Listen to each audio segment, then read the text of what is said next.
Every night I lie awake, I pray to buy my soul to take. If I die before I wake, I hope to God I'm famous. If living large is seen as sin, cut insides the paper thin, I'll stand out just to fit in. I hope to God I'm famous. Living in my favorite city. Don't you think my friends are pretty? Pledge allegiance to pop stars and Batman on Hollywood Boulevard. I need change to break my chain of falling apart. I need to pray in the name of idols and stars. If things don't change, I might take this beating heart. Unholy mind, think it's time, pop till I die. This party sucks, I'm overdressed. Don't know how I can live with it. Slipping out of consciousness, I know my dreams are better. Dreaming large is such a sin. I'll rest for years, beauty sleeping. Musketeers hit home running. I know my dreams are better. Living in my favorite city. Meet my friends so sick and pretty. Pledge allegiance to pop stars and Batman on Hollywood Boulevard. Change to break my chain of falling apart. I need to pray in the name of idols and stars. If things don't change, I might take this beating heart. Unholy mind, think it's time, pop till I die.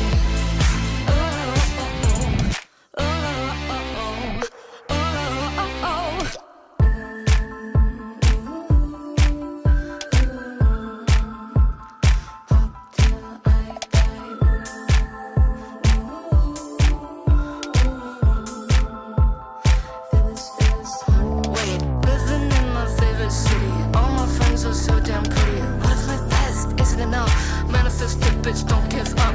If you fail, you'll try again. Wash things off like Michigan.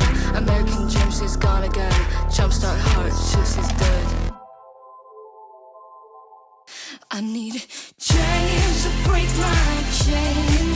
I'm falling apart. I need to pray in the name of idols and stars. Things don't change, I might take this beating heart. Unholy mind, think it's time, pop till I die.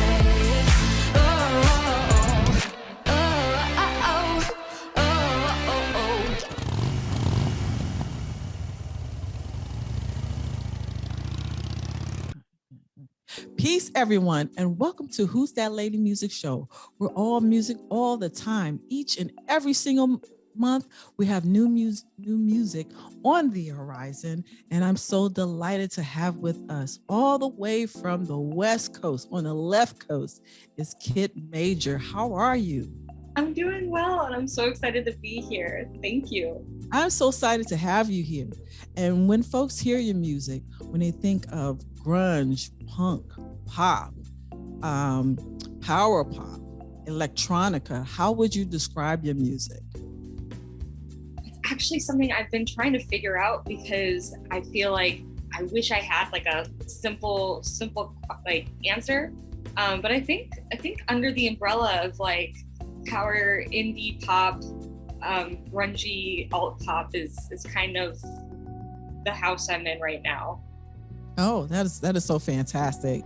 And to get us started, let our audience know, where did you get your start in music? What was the zenith moment saying, this is what I want to do?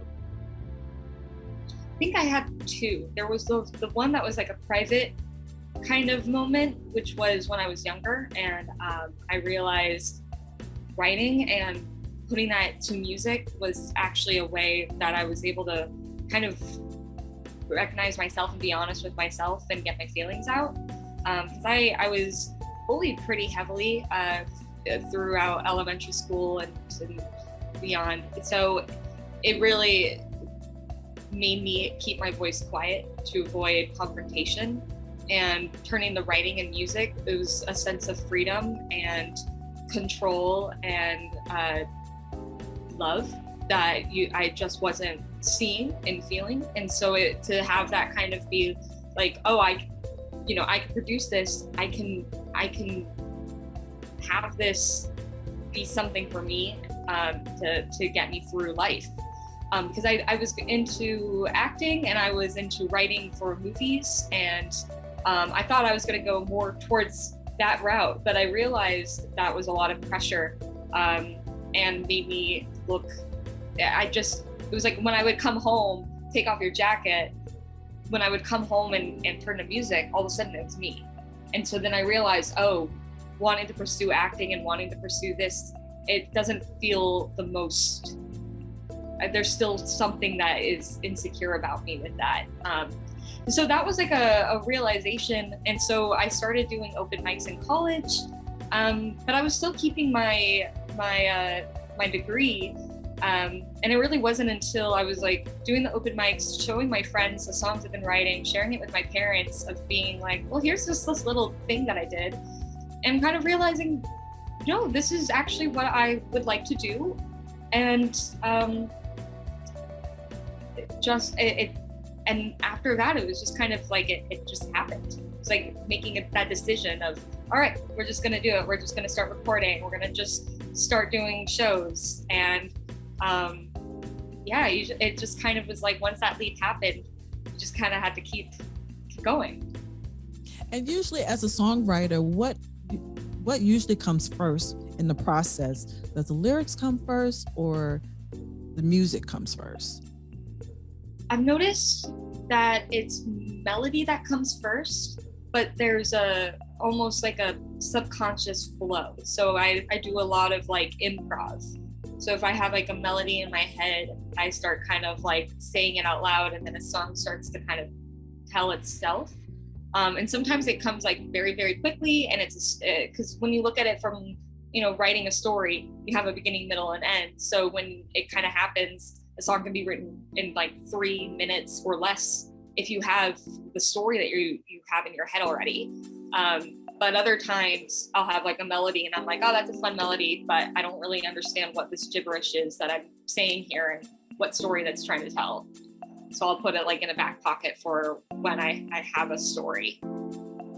And you mentioned earlier that originally you want to write music for movies and television. I also found out that you recently got a song through a TV show on HBO Max called Wild Ones. What was that experience was like? That was really, really crazy, because I've never imagined that I'd have one of my songs in an HBO show. Great song, by the way. I remember that day exactly, because I was driving in the car with my best friend, and we were going on a little like weekend trip to celebrate our belated birthdays, because it was after we both had January birthdays, and it was like a peak part of the pandemic, and so we just didn't go out or celebrate it because we were just like, no. So it was like a summer kind of like, well, let's go and celebrate our birthdays now. And so on our car ride there, I got the phone call that the song got picked up, and it was a song that was at that time 1.5 years old, and one that I felt like a hidden gem, because Wild Side is about this kind of like get out of your head sort of anthem of, hey, like there's so much more out there. If you stay in your comfort zone, you're gonna just miss out on experiences. And in that story was the Weekend Colt Party, and it was a 2-part because the song before it was Pray to Pop. So it was kind of like giving yourself to this like pop demon, and then the pop demon is kind of like, well, now that you're here, you should live life to the fullest, and don't look back at your regrets. So it's a little bit dark. The music video was fun, but at the time when it came out, it just didn't really hit. And so it was really, really, really, really great to hear that 1.5 years later, someone heard that, saw a vision in their head of like, oh yes, that's the vibe. And that's all you can hope when you put out a song, is that someone connects to it, sees something about it, and shares it. Gonna take you out tonight, can I touch you? We spend a little time on the roof. What would you do? What would you do? Can I hold you? Can we spend a little time under the stars? Isn't it great to have something like that? If someone were able to visualize a particular song and say, hey, I want to use that music for that particular scene. Do you normally, as an artist, when you work with a videography to put together a music video, how do you normally vision or execute that with the video director? I've gotten into a pattern where when I finish a song or when I'm writing, I kind of work through a story basis, but I work very visually. So when I'm coming up with moods and melody, I kind of can already picture in my head of a story that's happening that isn't necessarily what is being told. It's more of the mood, and even with working with producers and what they add to the song, and there could be a synth that all of a sudden in my mind I thought we were a pirate ship, but they added a synth and now we're in a dark room with a candle. So as I'm working on the song, I can like start to play around in my head of like, where are we? What is happening? What's the story? And then I'll usually make like a whole mood board about it and try to come up with like visuals, and then I pitch them. And I've been really lucky that I live with my best friend and creative director. So usually I'll buy her a beer and show her my PowerPoint, kind of like a kid being like, this is why I should go to the concert. This and this. And so sometimes it works out great where she's like, yes, that's exactly how I see it. But actually there's some times where she's like, you know what? I actually don't picture this as a song with the color red. And I'll be like, oh, that's interesting. And we'll talk about it and work on it together. Yeah. And as a singer and songwriter, what inspires you and motivates you the most? I think the idea of storytelling and that sense of freedom, of creativity, and being able to be larger than life, of having this concept become a different world, and then you can keep reliving that world. You can expand it, or you can go to a different planet. Like I really, and I think that's why sometimes I have a hard time describing my music, is because I really write story based. Mm-hmm. And so sometimes, and also what I'm into, and so sometimes there's going to be one song that's a ballad and it's in a different genre because that's where the story lies. And so it gets frustrating because I wish that there was a straight through line, but I feel like more and more as music is developing, we're all kind of learning that there isn't just a box to put artistry in. Yeah, I agree. I totally agree. While we were talking earlier, you recently did a showcase in New York City. What was that experience like? What was it like coming to New York? How did the audience receive your work? That was really fun because I've only been to New York maybe twice. So that was my third time in New York, and my first time performing. And it really, so pop.com was the showcase, and it was a part of the Brooklyn Mag Fest, which was really cool to kind of knock out two bucket list items of being a part of a festival and playing a show in New York. And it was put together by Elix, who has put pop.com in Chicago and LA. And so this is a reoccurring showcase. And I was there with my friends. So a lot of the people on the lineups were people I've already known, love, and a fan of their music. And so the environment was just really, really friendly, casual, a place of safe play and support. And I think that's all you can really ask for, a safe space, is to be completely authentically yourself and feel like that's okay. And so, it doesn't, that was part of something that was really special, and got to perform a remix to Solo Disco, one of my other songs, with Verdun, who we wrote that together. So that was really, really cool that we got to perform that live. And my sister was there with me, and my uncle and my aunt, who I don't see often because they live in New Jersey, they drove up to see me in Brooklyn. And so that was really cool because, yes, I was in a shared space with people who I think have already seen me perform and know what my lineup is. So to be able to perform in front of my family that hasn't really seen what I do, I feel like we just kind of looked at each other after like, whoa, you you're not just family. Like you have a life and you have dreams and goals, and that's really cool to see you come alive. Yeah, that is great. I wish I was there. If I would have known about it, I was like, I'm taking my butt down there so I can see you do your thing. Have you thought about collaborating with all the other lineups? If so, who would that be? I do have some collaborations in the work with some of the people on the lineup, and one is a song with Moist Breezy. I think she's so cool, and I love her vibe and her atmosphere, and she's just a complete pop star. She's the whole package, and seeing her perform always inspires me. She just has this electricity, so that would be really fun to finish a song with her and share a stage together. A couple of songs that stuck out to me, and I was like, oh, I'm feeling this one. Solo Disco you mentioned, and I'm Bitter is the other one. I'm very curious to know the creative process of both of those songs. So Solo Disco, I think, is one of the, I wouldn't say it's the end, but I think that was one of the ones nearing kind of a synth heavy focus. I think I was doing that for a little bit, and I kind of rediscovered. So with Solo Disco, that song started actually, I wrote that the same day I wrote Fade to Pop, because I had a weekend to myself, and I was just like, you know what, I want to write a song. I want to write like a very synthy pop song.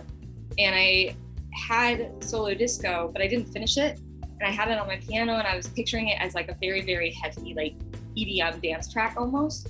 And I put it on the back burner.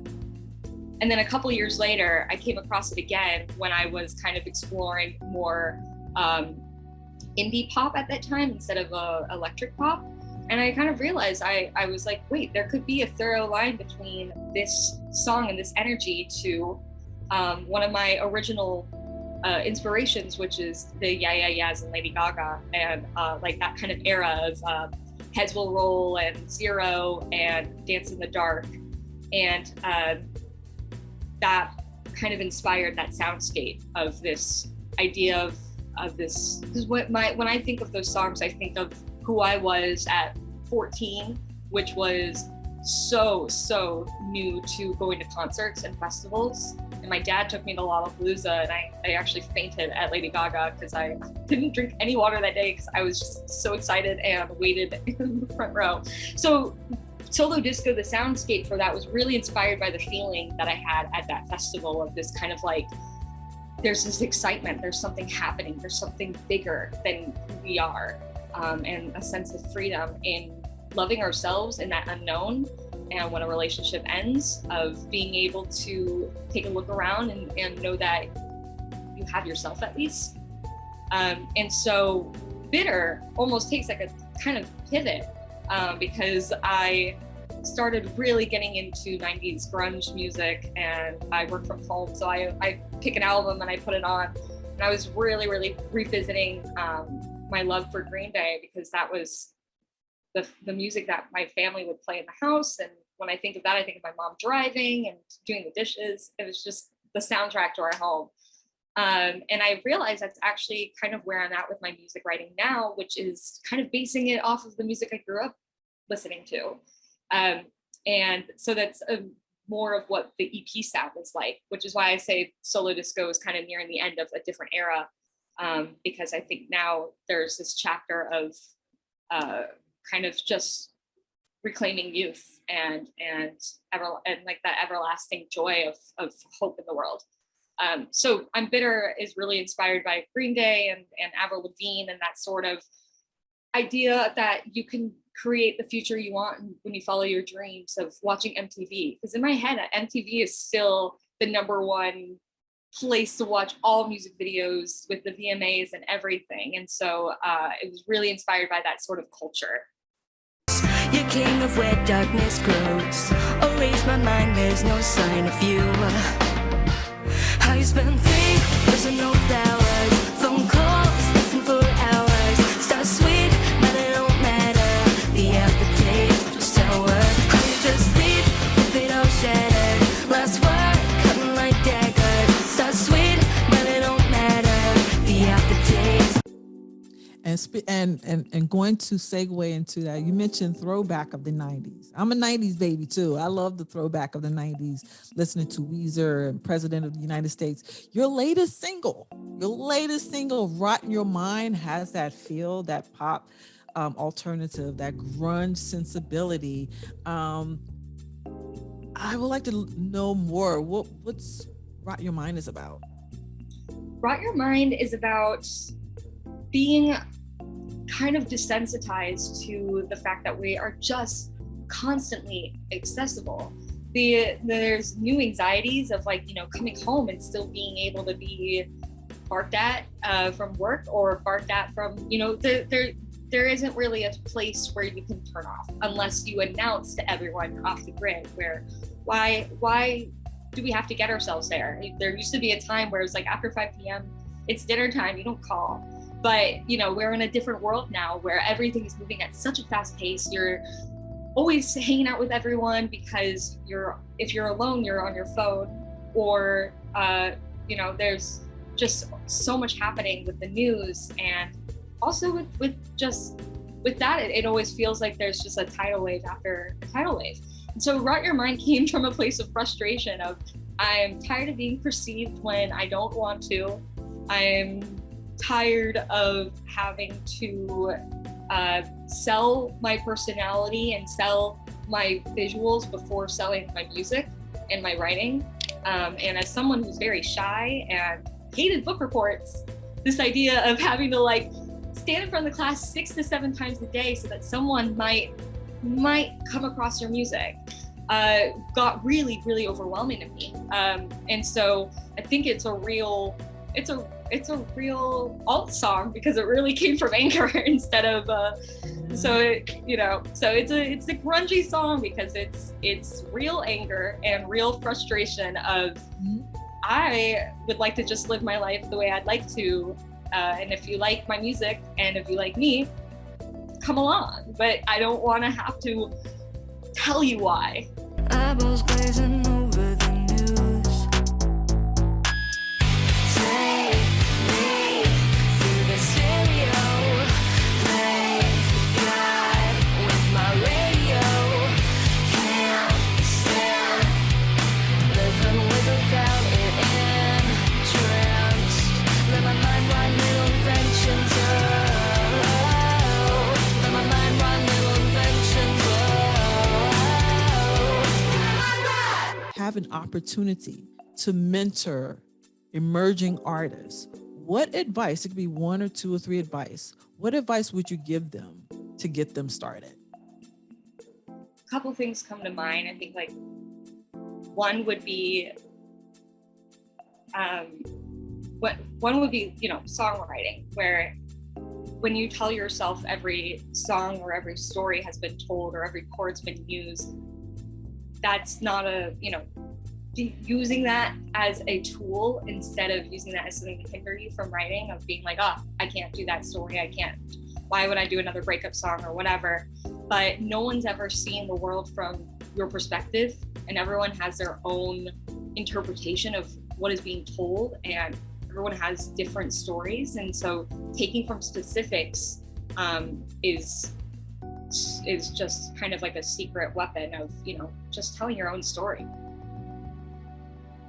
That's important. Storytelling, that's definitely important. And I think another intimidating thing could be, getting live shows and seeing and looking at the crowd and being like, there's one person here, there's no one here, there's 5 people here. And I think when you're looking at it like that, it's easy because you want to share your music and you want to be heard. And but I would encourage new artists to understand that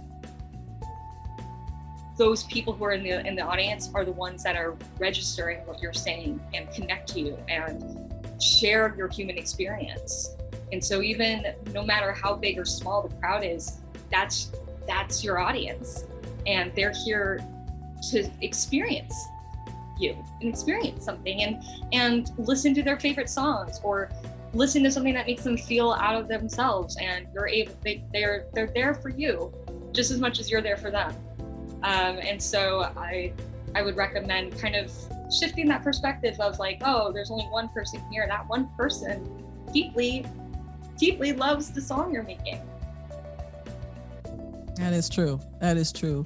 And it's about the quality, not the quantity, you know? And then a lot of times that one person knows 5 people, like, yo, I'm going to go see Kit next week. You want to come with me? Let's roll. And then it starts to grow and build. And I always tell, you know, these emerging artists to like, be patient, you know, be kind to yourself first and foremost.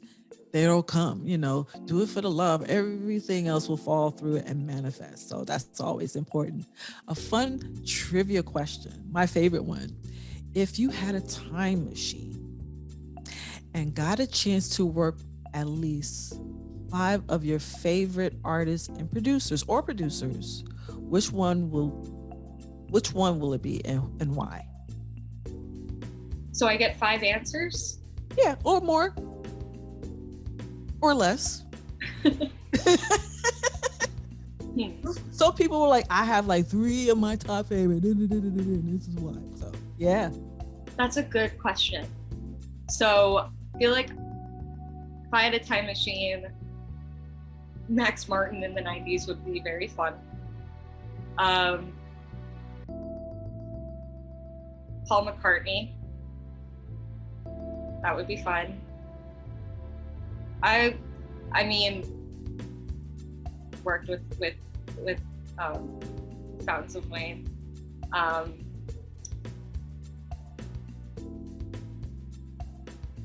would have loved to have seen an Oingo Boingo concert. So I don't know, you know, I appreciate, like, so I still would work with Danny Elfman to this day. I think he's one of the coolest artists ever.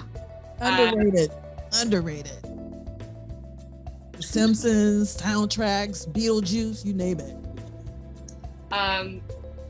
And David Bowie and Prince, of course.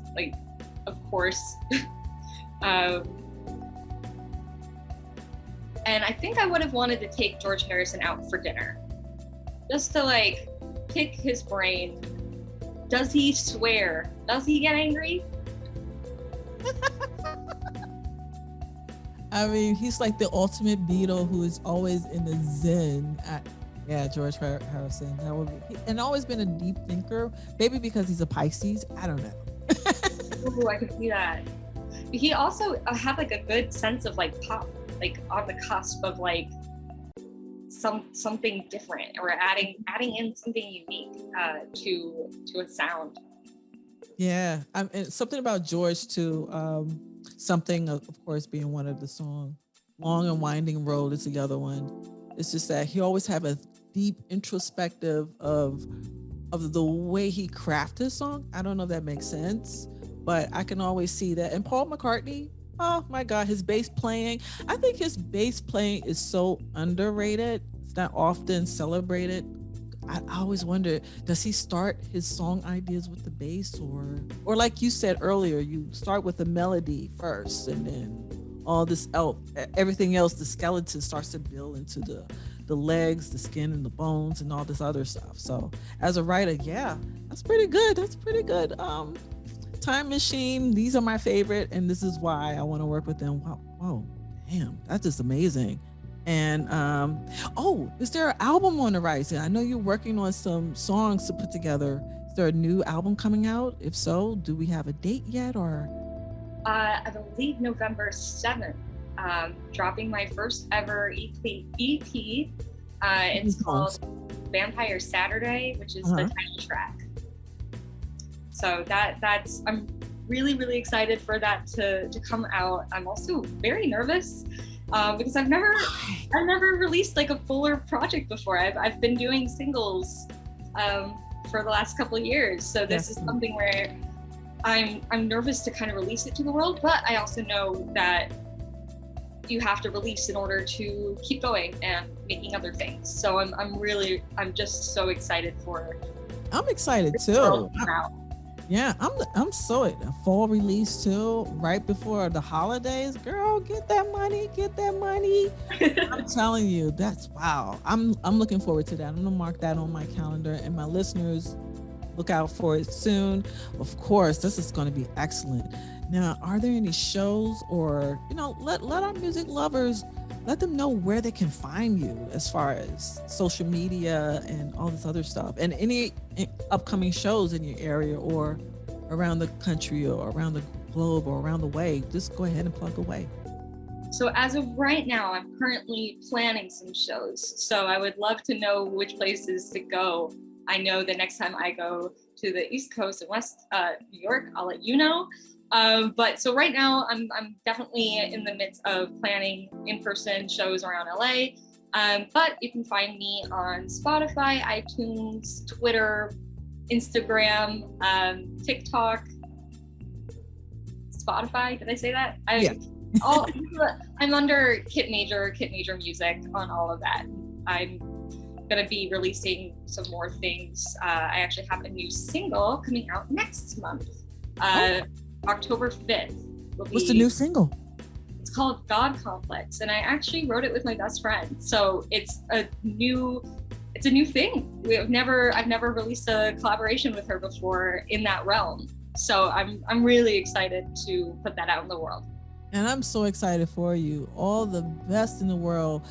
Thank you so much, Kit. God, I finally got to interview Kit Major. Yeah. Thank you so much. It was so nice to meet you and talk to you. You're so much fun. Yes, and everyone, ladies and gentlemen, once again, Kit Major. She's doing major things, doing wonderful things. Look out for her. We will gonna let you know when she's gonna be dropping, especially on the East Coast. But the last time your girl was here and I did not know, and I was like, huh? She was here? So Kit, thank you so much once again.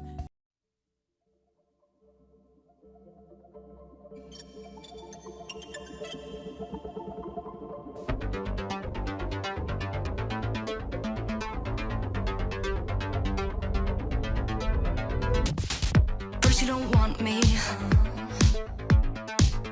then you say you love me, so I let you stay till morning. Now you say you're leaving, of course. Damn, could have been a lover, could have been a friend, could have been forever, until the very end. Oh, suddenly the secrets, let me in your head. Tell me, baby, don't make me understand, 'cause I thought you liked it better when we danced together. Well, you can go. I will stay right here, solo disco. You can go. I will stay right here, solo disco.